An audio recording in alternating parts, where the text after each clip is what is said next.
this talk is was really about taking Fitbit's gamification approach and seeing how we can apply that to microlearning. So I was calling it Fitbit for microlearning, where microfeedback is the only reward.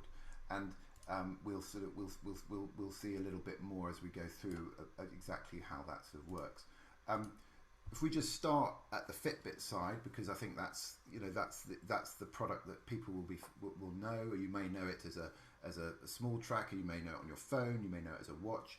But the key point about Fitbits are this is a personal analytics tool for each individual who wants to get fit. So we're instead of storing analytics for the coach or for my healthcare professional, this is storing analytics for me and giving me analytics on how well I'm doing at getting fit. I can choose my daily goal, so there's a very strong opt-in component of it. Nobody forces me to use a Fitbit. I choose to use it, and I can choose to focus on different aspects of the fitness journey, and that can be my goal. It could be the step count that we're all familiar with of 10,000 steps a day. I can increase the number of steps I want to do a day. It could be the number of active minutes, calories burned, etc.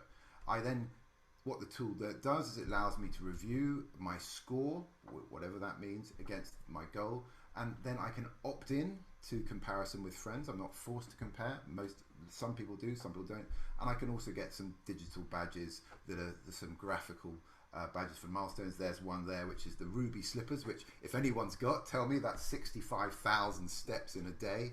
I certainly haven't seen that on my own Fitbit. And the key point really is that gamification doesn't have to be competitive or financially rewarded to work. So that's what Fitbit tells us, is that gamification can still work, it's still useful, there's millions of people using it, but it doesn't have to be about comparing with others, and it certainly doesn't have to be rewarded with points or prizes or whatever it is that a kind of a loyalty scheme would tell you needs to be there. So that's the first kind of key point about Fitbit. So I took this. I've been working in this gamification space for about 12 years specifically, and my kind of learnings I've condensed into a book called Infinite Gamification, which is all about this idea that I can keep gamifying myself or keep gamifying others in order to keep improving at whatever it is I'm trying to get better at. And I've created the Infinite Gamification book is really a kind of designer's guide to how to design your own Fitbit for anything. And the reason that we do that is because we're all accustomed to getting a score, whether that was at school, whether we were given a grade, or whether it's at work where we're told whether we're doing well or badly. And those scores are at the heart of the kind of the most important stories that we're telling ourselves, and we expand a narrative based on those scores, either I did badly or I did well. But the scores itself, but very rarely do we actually look and say, well, what was that score? How was that score created? What are the inputs that went into that score? Is the score itself designed correctly? And actually what Infinite Gamification does is give you the tools, give each person the tools to design the scores correctly according to their context. And one of the things that we've all learned in the gamification industry over the last 12 years is that the context is king. There is no such thing as a one-size-fits-all gamification solution. You can go online, you won't find one. Essentially, all gamification looks different in every context because every context is different, whether at the individual level, whether the classroom level, or the enterprise level. You all try gamification when it's doing well, taps into what is it we're trying to achieve around here, what is it I'm trying to achieve, what is it we're trying to achieve, and what's the feedback that I need to get to do that. And of course, because we all want to do different things, so the gamification program that sits around it also looks differently. There's some pictures of my book's been translated in Turkish and Korean, and next it's going up in Arabic. But if you speak another language and you're interested in doing translation, then do contact me afterwards. The framework's very simple. It's analyze, design, evolve. So we analyze our context, what is it that we're trying to achieve, then we design the program, and then importantly we let it evolve. So every gamification program that's successful starts very simple and becomes more complicated. You very rarely see programs that start complicated and become more simple. Usually they start complicated and fail. So really what we're trying to do here is to find simple ways, a bit like what Will was saying about, you know, looking for sort of starting simple with, say, the coat rack. In the same way with gamification, we start simple, we find single interventions, and then we evolve it over time as the human beings that we all are encounter the gamification and the feedback system, and then change their behavior as a result. So you can't design for it. It's like trying to think of a chess game 150 moves ahead. You just can't do it. So it's much better to start simple and evolve. And I always say the best gamification designer for your context is you. You know, so you can do it. You've got all the skills to do gamification well. You just need to think it through from a kind of a simple design process. So again, back to that first question, what are we trying to do? Every gamification needs a prime directive, and what you might find, it's surprising how often that this gets lost in the great sort of kerfuffle of let's engage people with gamification and let's do things. But actually, you need to come back to what is it we're trying to do, and to do that, I thought, well, we're at a micro-learning meetup. Let me try and sort of get my own spin on micro-learning, and I've got a few examples, and I apologize if they don't fit with fit with your idea of what microlearning is, but it just gives us something to talk about in this context. And really what I'm trying to get at really is that gamification is so contextual basis. So the first thing you want to do is think, well, what is my context, what are we trying to do? And then we look at where the feedback loops, the feedback can be added in that can help and unblock particular sticking points, or perhaps smooth particular journeys. So micro-learning for dads, this is me. I've had a broken mower recently, and I searching online or calling my father-in-law, and the problem of course is that the spark plug is old and is broken. So I go to a YouTuber, I find out how to change the spark plug. I now know about improving spark plugs on mowers. Same time, he pointed out a resource, which is you need a spark plug spanner. Who knew there was such a thing as a spark plug spanner? But there is on Amazon. It costs £8, $12. It arrived the next day, and I was enabled to fix my broken mower, and the lawn is now cut again. Micro learning for my kids looks a bit different. So they play a metaverse golf game called Golfit. And they're kind of either recommended via the algorithm, or they search. It's mostly recommendations is how they kind of micro-learn to particular YouTubers who also talk about that same golf game, and they will improve the kids' skills. So they learn. It's amazing how much they learn how to play games from the YouTubers, but they will also point them to new resources. So one of the things in Golfit is something called a troll map, and I don't know, you probably, unless you've got the kids at exactly the same age, I doubt you've heard of a troll map. But a troll map is a golf map where it's intentionally designed to not work. So if you imagine you're sort of on your golf thing, and you've got to hit the ball, and it's got to go straight towards the flag, and it's going straight forward, and then suddenly there's a hole, there's a crevice in between, and the ball doesn't get there. That's a troll map, and you've got to find another way around, not the obvious way around. So the YouTubers tell them about the troll map. They go and find it on Steam, and they have an enhanced experience. So they're learning as well they're doing micro learning again through YouTube. For SMBs, for small businesses owners, similar sort of idea. We were moving office recently. We did a search. We found a nice page on Startup Donut website about moving up, what we need to do checklist.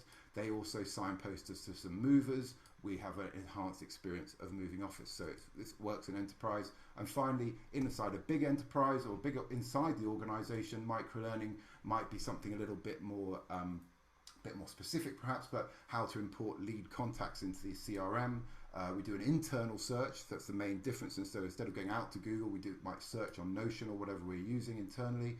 We find a video on how to do it.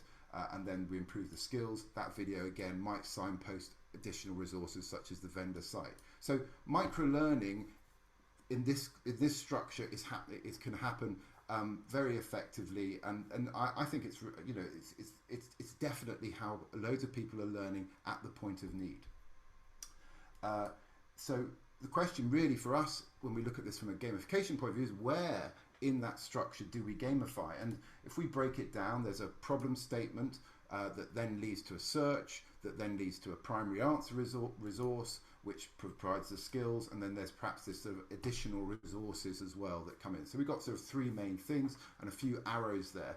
And when we think about gamification, we can think about gamifying at any different place. And this is where context matters, because you want to say, well, where are we having a problem in the microlearning that we are trying to enable within our organization, outside our organization, within our classroom, for example? So I don't know the answer for where it is. So it might, for example, if it's the problem is often around search, are they finding too many different answers? In which case, the gamification might be around trying to improve that search capability and getting the right number of answers.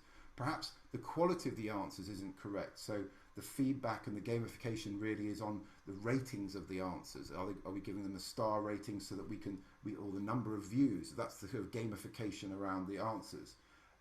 Perhaps we're trying to get people to write good answers, in which case the gamification can be around, again, the number of successful answers, and something like Stack Overflow shows that kind of gamification in action. But then it might be we just want to get these additional resources. We might be the additional resource provider. I might be the spanner maker for mowers, or I might be the troll map maker. So in which case, the way I want to be gamifying is the number of answer resources I'm in, and getting feedback on whether people are actually downloading it and using it. So the key point here is not the details of that, but the fact that every gamification starts with understanding our overall system, and then finding where the sticking points and the blocking points are, and focusing the gamification on that point. So we focus our investment in gamification, because it is an investment where we actually need it. We don't just say, oh, we'll gamify the whole thing, because actually that's way too much work and is probably unnecessary and will confuse the life out of everybody. So within each system, of course, as well, the other key point is that there's more than one actor in the process, and we started to talk a bit about them. Yes, we have the learner, who's the key actor, of course, because they're the kind of the person who you want to learn, but you might also have the learner's manager, or their colleagues who you also want to start to use microlearning. Or it might be that's the end customer who we want to be the person who gets the person. So the people who are sitting on my lawn enjoying, or the kids enjoying the Gelfit game, those are the guys who where the gamification aspect and in terms of feedback comes in. So once we've done all this analysis, that then leads to design, and we ask the question, how we gamify, and so if your gamification program looks like everybody else's, you probably haven't designed it right. So I always know whenever somebody, unless they are actually a pirate business, which is almost 0% of my clients, if someone's got a pirate ship or a sort of a quest type analogy in their gamification design, they've pulled it off the shelf and they've just taken a game they know and said, oh, let's apply this. It probably means they haven't done the analysis phase. They've jumped straight in with, oh, we like pirate games, we'll create something that looks like a pirate game. And one of the things, when I was talking to Guy before this session about it, we were thinking about this idea of, well, what do people think of when they think of gamification? And one of the things that often we all think of when we think of, oh, I've been gamified, are actually what I'd call vanity metrics. They're the metrics that other people apply to us, that other people use to evaluate. How many followers has that person got on Twitter? How many times has that person been on the news? How many kind of copies of his book has he sold, or whatever it is? And those are the vanity metrics, and they're nice, they're interesting, but they're just what other people do. You can't do anything as a result of those metrics. I can't wake up this morning and say by doing my actions I want more followers. I can't do that. It doesn't work like that. Whereas clarity metrics are the operational metrics that I need to get right to be successful. And so when you're looking at any individual actor and how do you gamify them, you want to give them clarity in how they move forward. So the feedback is, so the Fitbit mechanism of telling me how many steps I've done on my way to my 10,000 goal is a clarity metric, because no one else cares how many steps I've done, but I care because that's my goal. Or how many active minutes I've done, of my 22 a day, have I done 17? Again, it's showing me what I need to do to be successful, and that's a really key important sort of distinction.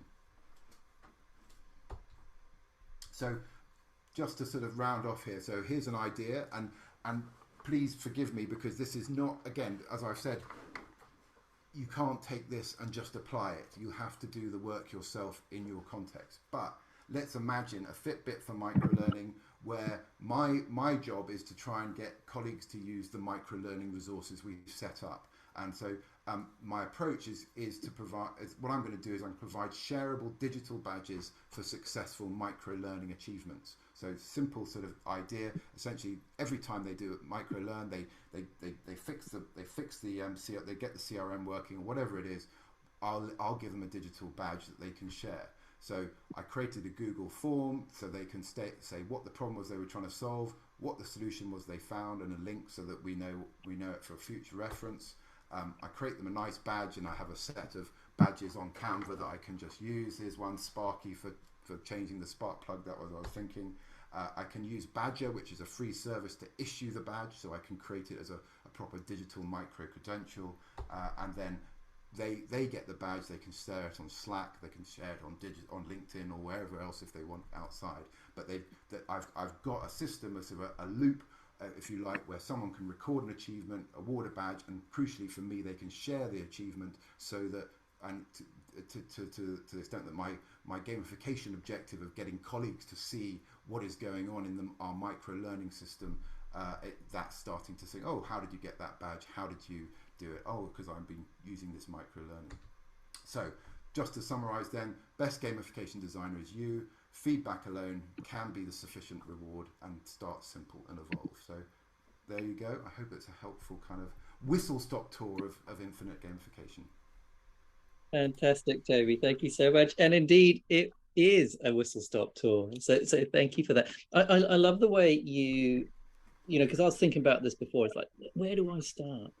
But actually, you know, on one of your slides where you showed, you essentially broke the problem down and the different stages. So almost like a process map of the, you know, the, sort of the experience somebody might go through, and then literally look at that and say, okay, once I understand all these steps that somebody goes through, where are perhaps those pain points?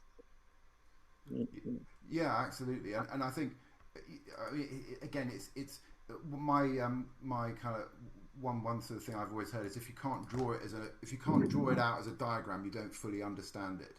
And so drawing things out as a diagram does really give you a visual kind of canvas, like a visual way, and then trying to focus in on individual pieces where the sticking point is, because it will be different depending on context. I mean,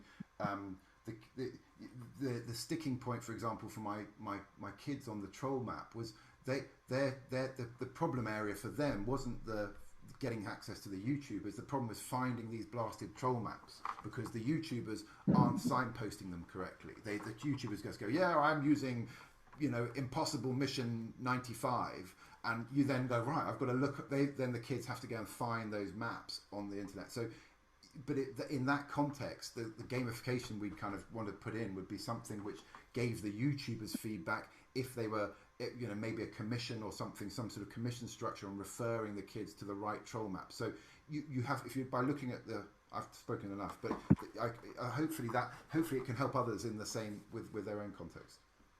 No, thank you. Just want to open up any questions for Toby that you may have. Perhaps you're just about to kick off a game program, or yeah, any question. Toby, thanks for really insightful talk. My question is, I've experienced with gamifying some things at organizations in the past, and one of the things I noticed is that it introduces an element of fun to work, right? And it introduces a reward system. But the other side of that coin is that for the areas of work and learning that aren't gamified, I've seen a drop in motivation in people. So it's kind of one of those things where when you introduce it, you kind of have to commit to it, and then pretty rapidly do things about. what have your experiences been, and how do you kind of do expectation management when you start small and you start seeing that demotivation happening for the parts you haven't touched yet? So a lot of gamification does, one of the kind of pitfalls, and I do, there's a whole load of different pitfalls you can get into gamification design, and one of them is what you described, which is this idea of channeling. Is that part of the joy of gamification is you are signposting a clear, you're clarifying the most important activities that you want by for instance giving a badge for successfully doing a learning experience. But equally then you might think, people then say, well, that's much more obvious to me, so now the other things become less obvious, that those are things that I should do. And you know, there's no right answer to it. Whenever we've done gamification in organizations, most of the problem comes when they stop after that first design and the first impact, and whether it's a success or a bad success. The most successful organizations are the one which approach it as in the same way that they approach any product. It's a digital product, that is, and it's an evolution. It's something that keeps changing and improving, and a little bit like kind of you know, the kind of the poach, the sort of the hackers and the, you know, the white hat hackers, the black hat, the good guys and the bad guys. You're always slightly trying to keep ahead of the behavior. You see the behavior, then you adjust the program. The behavior changes, so you can adjust it. And I think the advantage of the gamification is it does give you some levers that you can start to change. And we're all users of digital tools that have had that evolutionary process. I mean, Facebook didn't, and LinkedIn, you talked about the pop-ups, and I think LinkedIn didn't start where it is today in terms of gamification, but it has evolved over time, and they've channeled us into the behaviors that are most valuable for LinkedIn. And that's one of the issues, of course, is of these, but it is, they're running that gauntlet between getting people to use it more versus giving people value. So I think my main you have to know what the tool is. What is gamification doing? Yes, it is channeling, but secondly, keep changing it, keep making sure that the whole team is willing to keep changing it, because and to take it away as well. I think that's another thing, another kind of pitfall that I've seen a lot of organizations go through, is that they start with this hugely incentivized program with lots of rewards, lots of financial rewards, and they're so difficult to take away, because people are like, hey, you were going to give me an iPad for this, you know, why are you suddenly changing? Whereas if you're on the FitBit approach, you're starting with, I'm offering you nothing but feedback. All you can get is an opt-in program. You can get some feedback if you join me on this journey, and that gives you a much more iterable relationship with your customers. Fantastic, thank you. We've got a question from JB. I'll read it out if I may, and then we'll take this as the last question, which is, what advice have you to prevent gamified burnout? Missing Wordle once just for forgetting killed it. Fitbit just kept increasing the steps, which became a demotivator instead. Ooh, yeah, great question. So I talk about in my book this idea of, with every gamification program, you go from being a sort of a child to a toddler, from a toddler to a child to a teenager to a mature user to being a retiree, a senior, and at any gamification program you will have a slightly different kind of aspect of it. I mean, someone who's a mature user of a gamified project won't be doing it for the gamification. So you'll be wanting to stay fit, and you'll be just using it to check, just to make sure that you haven't gone outside of the boundaries. But actually, the original job that you're trying to do, you're doing that well. You're staying fit. Or the original job of Wordle, I want to do my Wordle. I want to do the Wordle. I think when it's a kind of quite to use the analogy of our age and maturity, it's a kind of it's still a childish understanding of a project, of the gamification, to just be focused on the extrinsic rewards. And there's loads of us in it, but actually over time, my advice is, you know, you kind of grow up and say, actually, is this tool helping me with the job that I actually want to do, rather than the kind of the buttons and the flashy bits of the thing itself. Now, Wordle's a game, so it's not quite the same, but Fitbit, certainly, you know, is it in your overall job of keeping fit, is it helping or not helping? And each of us has to make that decision ourselves.